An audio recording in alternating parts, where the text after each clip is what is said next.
හෙට්ටි ආරච්චිගේ ලහිරු ධනංජය හා වීරප්පුලිගේ චමෝදය හංසෙන් යන ඔබ දෙදෙනාම ඉදිරිපිටදී ප්‍රසිද්ධ වශයෙන් සාම්පූර්ණා හා භාර්යාවෙන් උණුන් පිළිගැනීමෙන්ද ඉන්පසු ලේඛනයේ ඒ බවට ඔබගේ අස්තන තබා ඒ වගේ ස්ථිර කිරීමෙන්ද ලෝක චරිත සම්බන්ධව නොව ආගම සම්බන්ධව වෙන පිළිවෙතක් සිද්ධ නොවතත් නීතියේ හැටියට ඔබ දෙදෙනා විවාහයට බැඳෙන බව ඔබ විසින් දැනගත යුතුයි.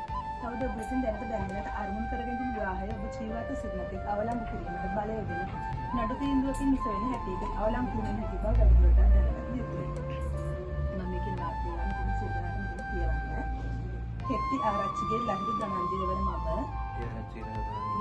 මෙහි සිටින වීරප්පුලිගේ චමෝදය හංසනී යන ඔබ නීතියේ හැටියට විවාහ කරගත් මාගේ භාර්යාව ලෙස බාර ගන්නා බවට මේ සිටින සියලු දෙනා ඉදිරියේ ප්‍රකාශ කර සිටිමි.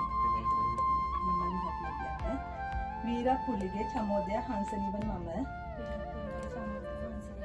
මෙහි සිටින හෙට්ටි ආරච්චිගේ ලහිරු ධනංජය යන ඔබ නීතියේ හැටියට විවාහ කරගත් මාගේ සාම්පුරුෂයා ලෙස බාර ගන්නා බවට මේ සිටින සියලු දෙනා ඉදිරියේ ප්‍රකාශ කර සිටිමි.